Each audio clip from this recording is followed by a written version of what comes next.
Cool. So let's get started. So this is making use of the Turing completeness of SQL. And so what we're going to take a look at are a few different programs that sort of abuse different features of SQL to do all sorts of crazy things that you really shouldn't be able to. In particular, we're going to look at two different examples. We're going to look at some SQL queries that generate fractals. And then we're also going to take a look at some SQL queries that implement a Turing-complete programming language, all within SQL. So what does Turing mean in this context? I'm sorry.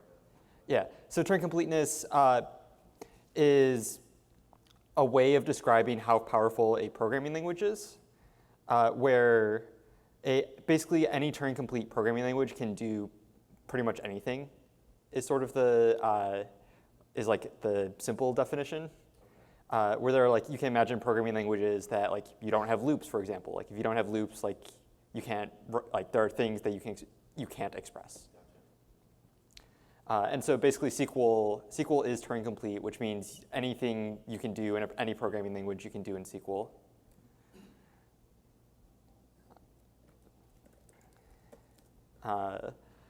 And so what that means is that we can use it to produce fractals, we can do it to implement another programming language, and you can do pretty much anything. And so to give you some background, I previously led the database team at a company called Heap, where my team was responsible for scaling a database with over a petabyte of data in it. And so in order to do that, I had to learn a lot about Postgres and a lot about all the bizarre features to see if there was any way that we could use them to help us scale our database. And because of that, I've sort of encountered a lot of the lesser known features and how they could and sort of what they can do and how you can make use of them. So just a small bit of groundwork. A feature I'm going to be using a lot throughout this talk are CTEs, which are a way of taking a large SQL query and turning it into a set of smaller ones. With the CTE, you specify a name and then a query, and then you can use that name as if it was a table later in the query, and it will refer to the results of that query, of the initial query. So in this case, we are saying that Dan Brown Books is an alias for the results of the query, where we get all books authored by Dan Brown, and then we can refer to Dan Brown Books as if it was a table, as if it was an actual table later in the query. And so this is a very nice way to take large, complex SQL queries and break them up into smaller ones. So the first example we'll look at is generating Sierpinski's triangle. So Sierpinski's triangle is a very well-known fractal. And one really interesting way that you can generate Sierpinski's triangle is if you take a grid and you fill in all the cells where the bitwise AND of the row number and column number are 0. That will actually produce Sierpinski's triangle. And so one way that we can implement this as a SQL query is we generate one SQL row for each cell in the grid, assign a string to each cell based on the bitwise AND of the row number and column number, and then form the grid by concatenating all those strings together. So for the first part, generating the cells, we can make use of the generate series function, which gives us a range of numbers. So we use generate series to produce the row numbers 0 to 63, use it again to produce the column numbers 0 to 63, and then use a join to produce every pair of values giving us our grid. As for marking those points, we can use case when, which is like if else in any other programming language. So we do when the bitwise AND of the row number and column number is not 0, we will represent that as 2 spaces. Otherwise, we'll use that. We will have 2 asterisks. And so that will mark each of the points in our grid. And then we can combine all of those characters together to produce the final output. So first, we combine each row together using the string ag function, which concatenates a list of strings. So we combine each column in each row together to produce each row. And then we do string ag again on all the rows to produce the final grid. And if you take the short 13-line SQL query, you actually get Sierpinski's triangle from it. And so the next step is we want to see, is there any way that we can take this query and use it to produce other fractals? So when you take a look at this, there's actually only one part that's specific to Sierpinski's triangle. which is the part for determining whether or not the point in the grid belongs to Sierpinski's triangle. And so if we have a fractal and we have some way of determining whether or not a point is part of the fractal, we can put in that test here, and we will then have a query that will produce the corresponding fractal. And one well-known fractal that has this property is the Mandelbrot set. The Mandelbrot set is based on, for each grid, or each point in the grid, you repeatedly run this formula, and if that formula does not diverge to infinity, the point is part of the Mandelbrot set. And so the typical way that you implement this is you run this formula for a fixed number of iterations and then check if it's passed some threshold. If it hasn't passed the threshold, then you say it's part of the Mandelbrot set. And so in order to express this definition, we're going to need some way to express iteration in SQL. And there's this feature known as recursive CTEs, which are actually pretty different than regular CTEs besides the fact that they have a similar syntax that allows you to express iteration. For a recursive CTE, you specify an initial query and a recursive query. Postgres will first run the initial query and then take the results of that and feed that into the recursive query. Postgres then takes the results from the recursive query and feeds that back into the recursive query and keeps doing that until the recursive query returns no results, at which point the result of the entire CTE is the result of all the queries ran along the way combined together. As a simple example, we can use this to implement a counter. So for the counter, our initial query is just select 1, returning the value 1. And then the recursive query is select I plus 1 as long as I is less than 5.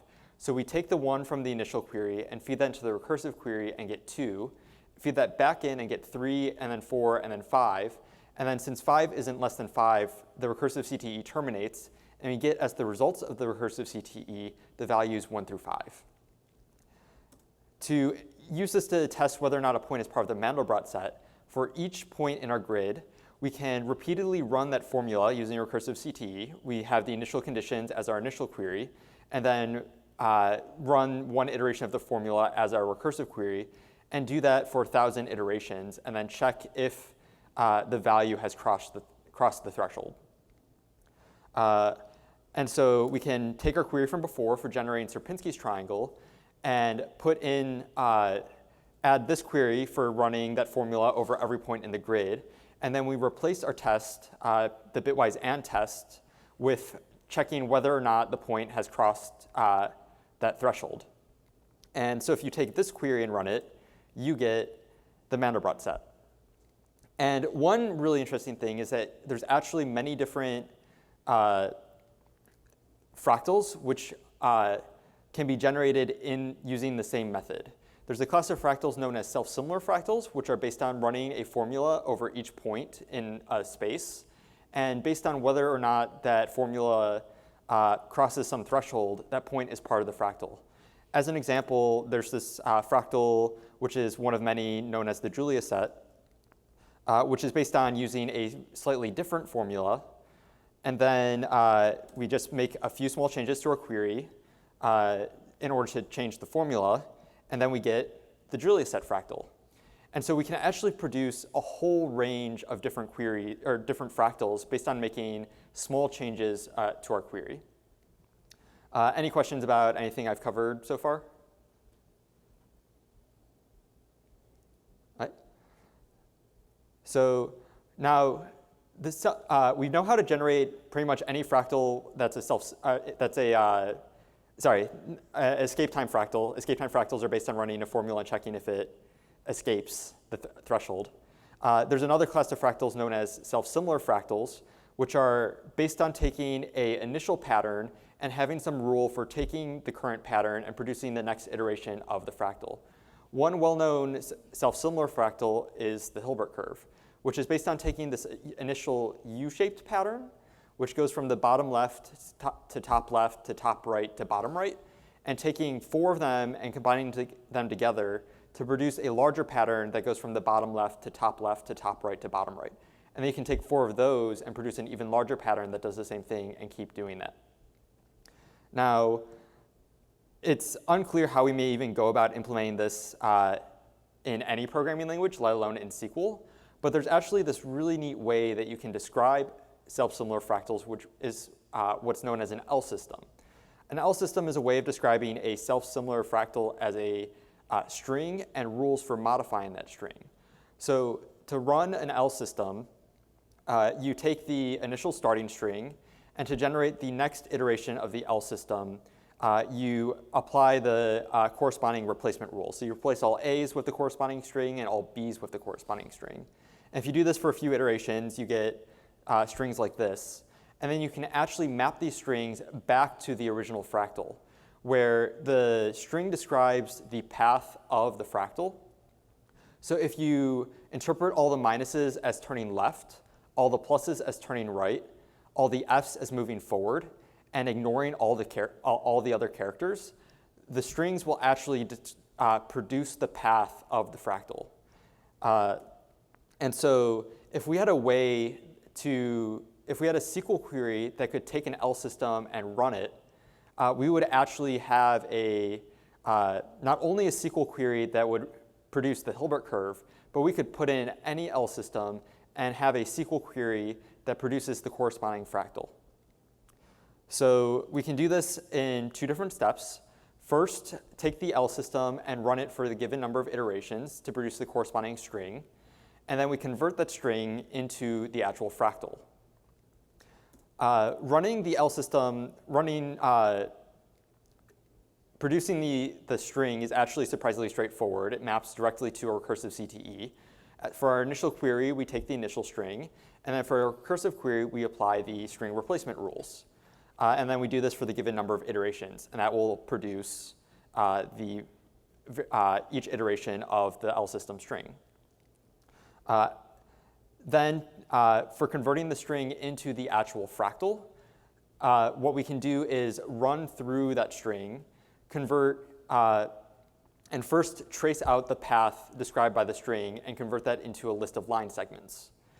Then we can convert those line segments into points on a grid like we did before, and then combine all those characters together to produce the actual path of the actual image. So tracing the L system string winds up being pretty involved. I'm just going to do a brief overview of what this does. So it keeps track. This is a recursive CTE that iterates through each character of the string one at a time, and it keeps track of a current position and then also a current direction. And whenever it sees a minus or plus, it changes the current direction to either turn to the left or turn to the right. And then whenever it sees an F, it takes a step in the current direction and produces a new line segment. As for plotting the points, we can iterate through the points in our grid. And whenever the point is the endpoint of some line segment, we mark that with a star. Whenever it's the midpoint of some line segment, we mark that with a dash or bar, depending on if it's a vertical or horizontal line segment. And then otherwise, we mark it with a space. And then for the last part, concatenating all the cells together, we can do the same thing we did before using string ag twice. And so our full query looks something like this. And when you run it, you get the Hilbert curve.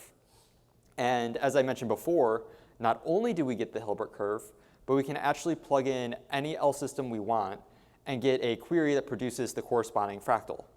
Another well-known self-similar fractal is what's known as the dragon curve, which is based on taking a bar and then you split it in half to get a V-shaped curve. And then you split each of those in half to get a little, I don't have an image, but you get a curve that looks like this here, and you get increasingly larger parts of this curve that eventually looks something like this after a number of iterations. And so the dragon curve has its own replacement rule, like own initial string and replacement rules. All we have to do is plug those into our query, and we get the dragon curve. There's also this fractal I really like called board. And all we have to do is plug in our own, plug in this L system, and we get the fractal. Any questions about the queries for generating fractals or anything I've covered so far? All right, cool. So that's it for generating fractals. The next thing we're going to look at is how we can use SQL to implement an actual programming language.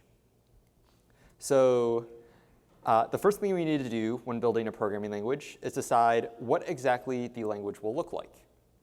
Now, a really great place to start is a Lisp-based programming language, where Lisp was actually designed to be a programming language with code that's easy to manipulate. This is actually a full Lisp interpreter written in Lisp by Paul Graham.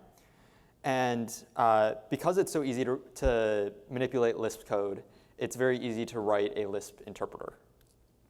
So first thing we need to do is write a Lisp parser in SQL. But instead of doing that, we can just use JSON instead, where Postgres has really good support for JSON. It's easy, like we can construct arrays, we can build JSON objects, and so on. And it's pretty easy to map Lisp code into JSON, where we can represent the Lisp program +2, 3 in JSON as an array of the string plus the number 2 and the number 3. So now that we have our parser, we're halfway done. And all that we need to do now is implement our backend. We can try translating another Lisp interpreter into SQL. That actually winds up being pretty difficult because traditional programming language features don't really map well to SQL. So instead of starting with a full interpreter, let's try something a bit simpler with just a basic calculator. So for a calculator, we're going to support operations, plus, minus, times, and divide, and then the ability to nest these operations. So as an example program, we can have something like this, which is sum the results of multiplying 2 and 3 and the result of adding 4 and 6. And in order to evaluate an expression, we'll say that numbers and operators evaluate to themselves. And then to evaluate a compound expression, you first recursively evaluate each argument, and then you apply that operator to the given resulting values. Using the example from before, so we first recursively evaluate each expression. So plus evaluates to plus, multiply 2 and 3 gives us 6, add 4 and 6 gives us 10, and then we apply plus to 6 and 10, giving us the result of the whole expression as 16. Now, it's still unclear how to implement this since SQL doesn't have a way of expression recursion. The definition we used was recursive. But fortunately, anything you can do with recursion, you can instead do with a stack and a loop, where when you use recursion in a traditional programming language, that's actually compiled to assembly code, which makes use of a stack. So in order to implement this in SQL, we'll primarily use two different SQL features. We'll use case when and recursive CTEs. So to take just a brief look of how the interpreter will work, we will maintain a state, which is a JSON object describing the current state of the program. The state will have a stack, which is a JSON array of stack frames, which we'll dig into, and then a result value, which we'll use to pass around values between the different stack frames. Every stack frame will have a type field, which describes the type of stack frame it is, and then also some data specific to that type. As for manipulating the state, so we'll have a recursive CTE that repeatedly looks at the top stack frame and performs some computation associated with it. Very similar to like how a traditional programming language would work. So we can do a few basic stack manipulations. So we can construct a new state by using the function JSONBBuildObject, which returns a new JSON object. We can push a new stack frame by using JSONBBuildArray to construct an array and then appending that with the existing stack. And then we can remove the top stack frame by doing stack -0, which deletes the 0th element of the stack. For our stack frames, we'll have three kinds of stack frames. We'll have an expression stack frame, which is the most basic kind of stack frame. It basically says, evaluate this expression and return the corresponding result. We'll have an evalarg stack frame, which is a stack frame that we'll use to recursively evaluate each argument in a list of expressions. And this is and it'll keep track of our progress as we evaluate each argument. And then we'll have an eval call stack frame, which will take the list of evaluated arguments and perform the actual operation. So as a skeleton, so taking a look at the skeleton of our interpreter, so we'll have a recursive CTE where the initial query of the CTE is creating the initial state of our program, which is a stack with a single stack frame, which is an expression stack frame with our initial program. For this, we're going to do the initial program of multiply 5 by 6 and add 7. So the result of that it would be 37. For our recursive query, the first thing we're going to do is alias a whole bunch of values. This makes, so we'll do things like calling the type of the first stack frame the frame type. And this doesn't actually do anything functionally. It just makes the code a lot easier to read and write. All the actual logic we'll do in a case when statement here. And so what we'll do is we'll take a look at the current state, have a whole bunch of different branches based on the current stack frame, and return a new state based on the current stack frame. So we need to handle each different stack frame. So for the expression frame type, the first thing, there's a few different cases here. The first case is if the expression is self-evaluating. If the expression is either a number or string, it's self-evaluating. And since the expression is self-evaluating, we set the result of evaluating this expression to the expression.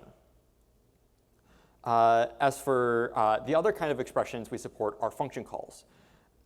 In order to evaluate a function call, we first have to evaluate each argument. And in order to do that, we will push an eval args stack frame onto the stack to evaluate each argument. Second kind of frame we need to handle are eval arg stack frame. So to evaluate an eval arg stack frame, there's a few different cases we need to handle. The base case is when there's no arguments left to evaluate. And in this case, we will push an eval call stack frame onto the stack with the arguments that we've already evaluated.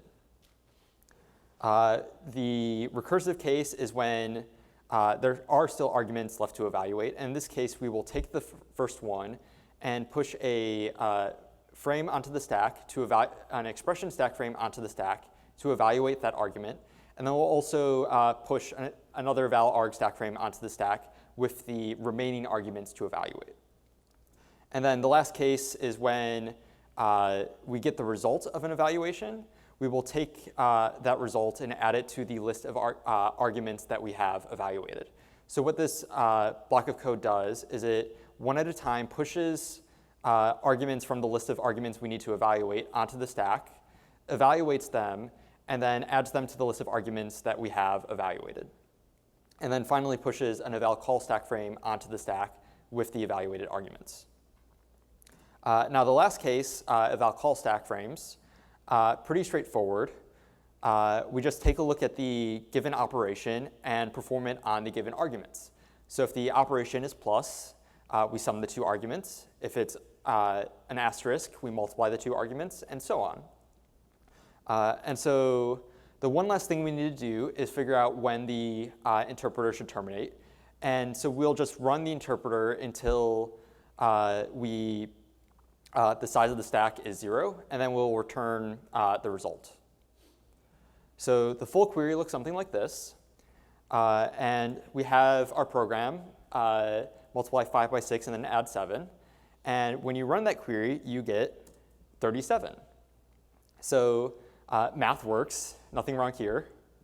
And so now that we have our basic calculator, we can start thinking about how can we turn this into a real programming language. And so here are a few different features that would be really nice to have. Yes? What if we'll put wrong object into the query? I mean, plus 6, 7, 0, 1. Mm-hmm. Yeah, so the question was, what happens if you put a wrong object in the query?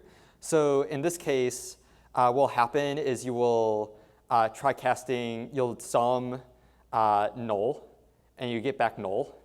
And you have this sort of effect that like null will propagate throughout your program, which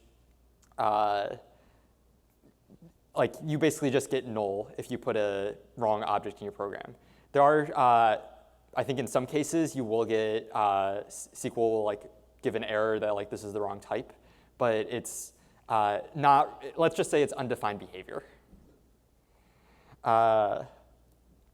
So a few different features we need to add.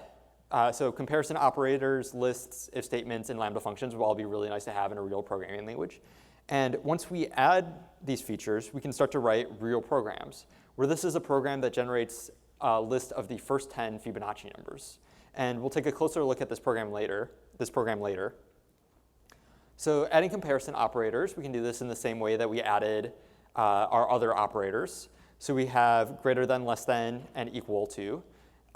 Works exactly the same way. We check if the one argument is greater than the other, one argument is less than the other, or the two arguments are equal. List operations. So we'll represent lists under the hood as JSON arrays. So we'll have head, which returns the first element of the array. We'll have tail, which returns everything but the first element. Cons adds a new element to the front of the array. And then empty returns the empty JSON array. And these all map pretty well to SQL code. If statements are a bit more involved, we have to introduce a new expression type. So if the expression starts with if, we will push an eval if stack frame onto the stack. And to evaluate an eval if stack frame, we will first evaluate the predicate of the if statement. And if the predicate winds up being true, we'll evaluate the then branch of the if statement. If the predicate is false, we'll evaluate the else branch of the if statement. And so we can do this by pushing on new frames onto the stack based on the results of evaluating the expression. And then the one last feature, which winds up being the most difficult one, are functions. So in order to add functions, we'll add Lambda functions. And we need several different things in order to implement this. We need a way to express variables, because functions take named arguments. And you need a way to reference those values. We need a way to actually create new functions. And then we need to define what happens when you call a function. So adding support for variables, we'll have to introduce a concept of environments, where an environment is a mapping from variable names to variable values. And so an environment describes what variables exist right now and what are their values. There's a bunch of code to keep track of the current environment and pass it around, which winds up just being really messy, and I omitted. As for variables themselves, we'll say that strings are now variables, and if we see an expression that's a string, we will evaluate it by fetching the value from the current environment, and just looking up the corresponding value in the environment, which is a JSON object. And then we'll add, based on all our operators, we'll say that we'll keep tracking the current environment that they still evaluate themselves. So we'll say plus is assigned to the value plus. As for defining a Lambda function, we'll use a syntax very similar to any other programming language. And so we need to add a new Lambda expression type. So when the expression begins with Lambda, we will return a Lambda object, which is a JSON object describing how to actually run the Lambda function. And the information we need to run the Lambda function are the names of the arguments, the block of code to run when the function is called, and then also the current environment, where it's the variables that exist when the function is created. As for calling the function, the way you evaluate a function is you evaluate the body of the function, and then you add, you modify the current environment, or the environment of the function, the environment from when the function was defined, and add new entries based on the values passed into the function.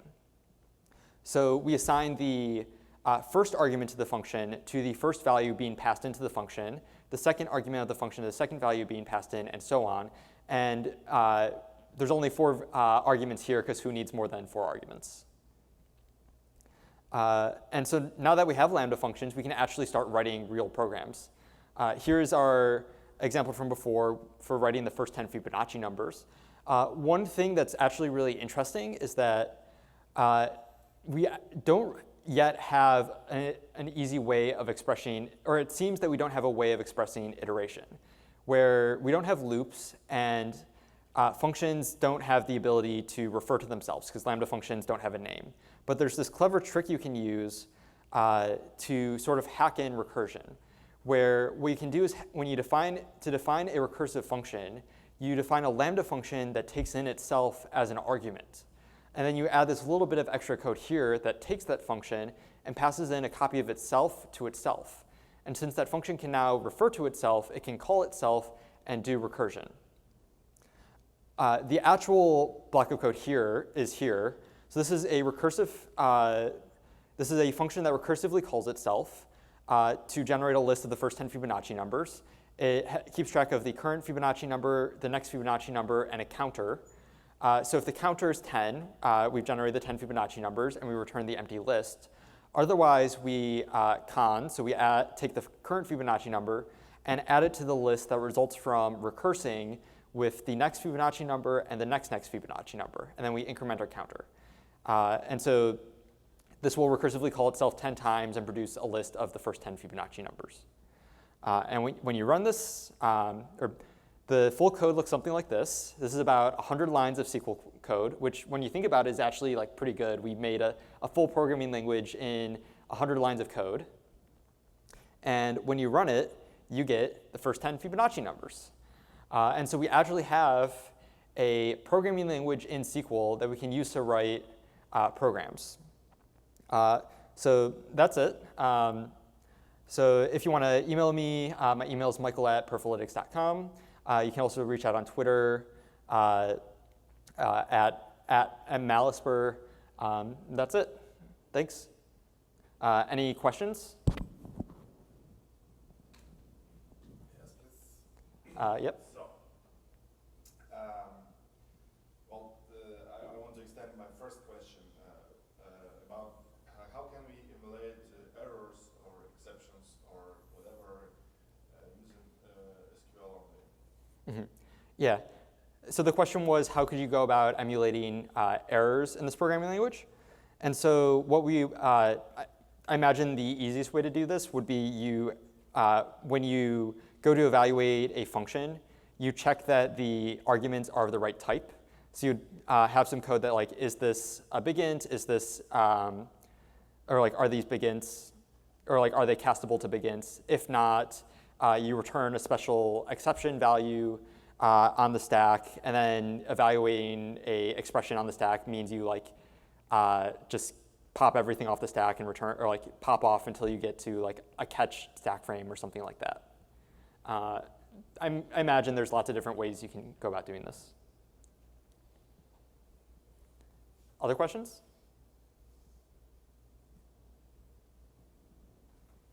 Have you found any real business examples for doing anything like this? You should never do this. Don't ever write production code that does anything I've talked about today. There are like some use cases for recursive CTEs of like, if you need to recursively navigate some data structure.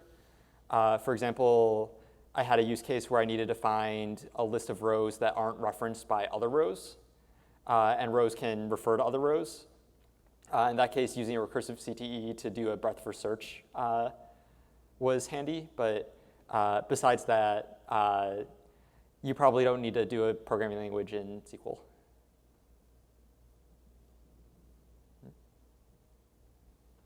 Cool. Thank you.